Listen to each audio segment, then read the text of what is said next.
Hey guys, welcome back to the channel. I had a completely different video planned for you guys this week and tornado watch came. So we had to back up quickly yesterday and in the pouring down rain, which led me to not being able to do the video I was planning on, which I'll do next week. It looks like it'll be nice. I need to get this stuff done anyway, and I'll film it and it'll be out next week. So instead, we're safe, by the way.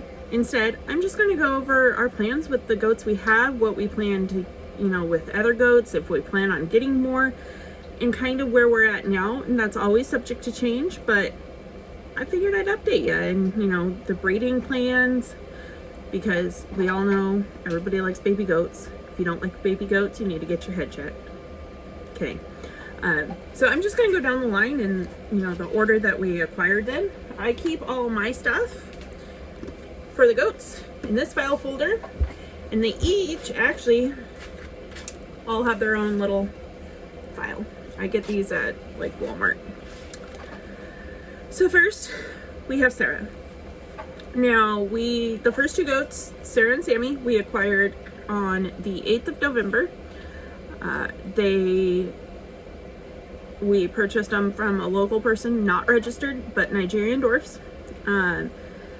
Sarah was to be believed to be pregnant at the time. The lady had no idea how far along. She just runs a buck all the time with them, kind of like we're doing right now, so she had no idea.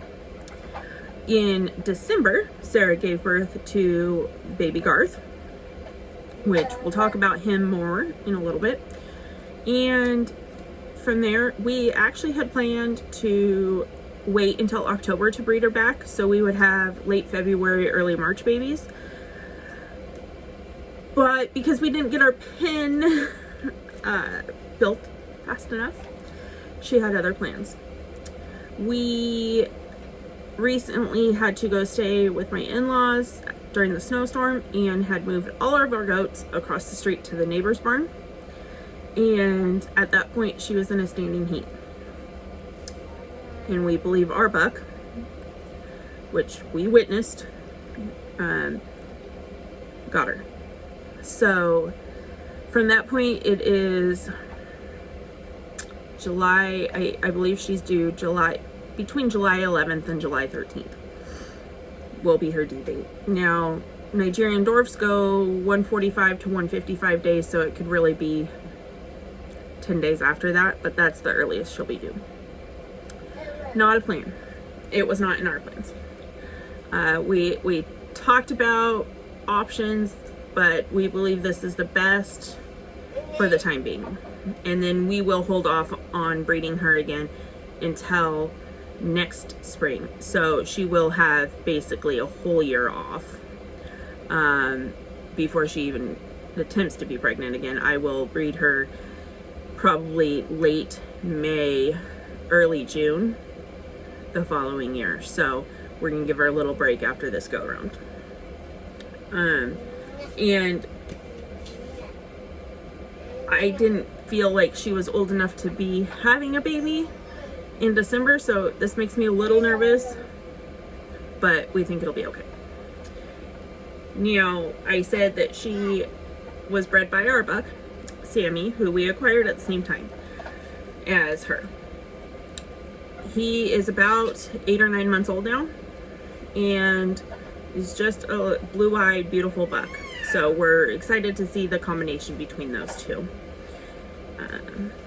Then next we have Miss Loretta. Now she's one that we just acquired. She's a little, actually, bit bigger than Sarah.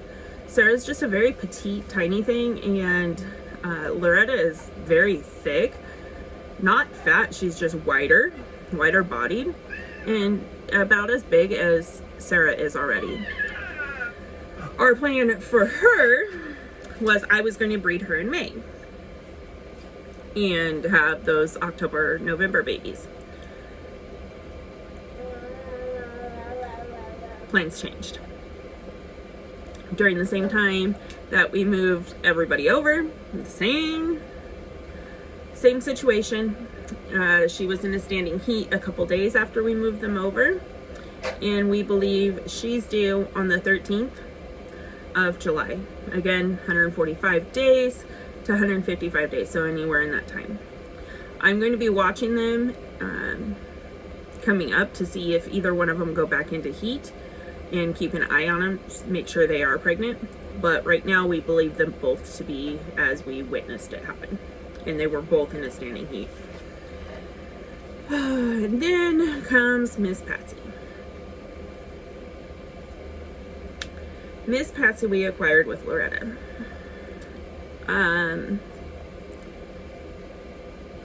I wasn't going to talk about this on camera, but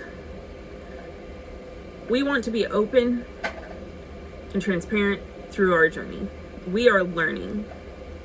We are learning as we go. I made a mistake when we got Patsy. I did not check her underbelly. I checked her everywhere but her underbelly. She has extra teats. So we're not 100% sure what we want to do with her right now. We're not going to cull her. We don't raise meat goats. We will cull if needed, but that's at this point not what we're going to do.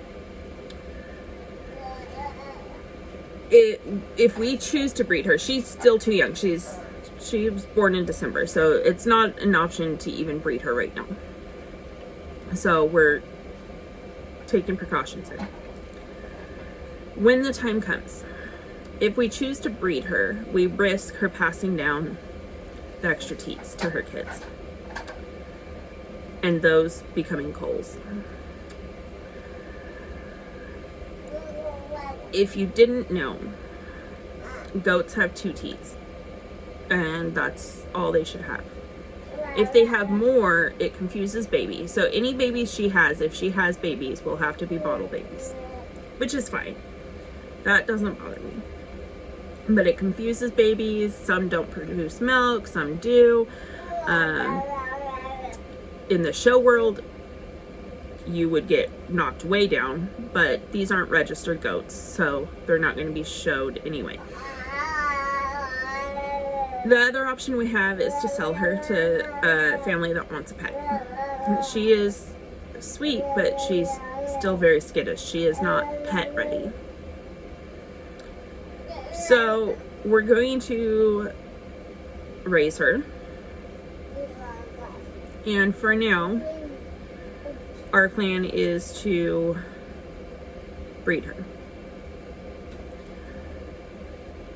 We will evaluate and probably breed her in October. Making her almost a year, or just over a year when she delivers. She'll have February babies, so it'll be a year from now. February, March babies. That may change, but after that, depending on the kids she gives us, we will most likely be selling her. Full disclosure of her extra teats. I don't know of anybody right now that would want a goat with the deformities, that is. The reason we plan on breeding her is it is very likely she can give us happy, healthy goats without extra teats. And in that case, we will move forward. It's still a very touchy topic, and I know a lot of people look down on the situation, and I know a lot of people that would do the same that we're doing. In these situations, you have to make your own choices. This is our choice for the time being. We brought her in, we're going to take care of her, and move forward at that point. So, right now, October for 2022 babies for Miss Patsy. And she will be bred to Garth. The reason for that is if she has babies, we already have 2 goats bred to Sammy. So his babies will be able to be bred to Garth.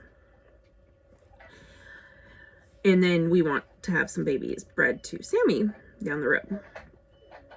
That being said, we plan on acquiring more goats. Right now, we have our name on some beautiful registered babies in Northwest Arkansas. So her first goat gave birth yesterday. Beautiful doeling. I'm sure that one's spoken for already. We were a couple down the list. But when those come and they grow, we'll be breeding them next May into June for fall babies. I want to have spring babies and fall babies, so I always have goats and milk. And when we breed them, because they are registered, now my plan was to get a registered doe and a registered buck, but right now we are thinking we're going to just get 2 registered doelings and breed them to somebody else's registered buck. We have friends that have a registered Nigerian dwarf, so we are working out a plan for that. So stay tuned. There's going to be lots of baby goats, and us acquiring more goats is going to be super exciting. Now next week, stay tuned. I will be showing you going through milking and giving CDT shots to those who need it and trimming hooves. Wish me luck. They don't like it. Unfortunately, these older girls that we got, they just weren't handled, so they're not used to it yet. I'm working on it. So with that, I say until next time, may God bless you. Bye.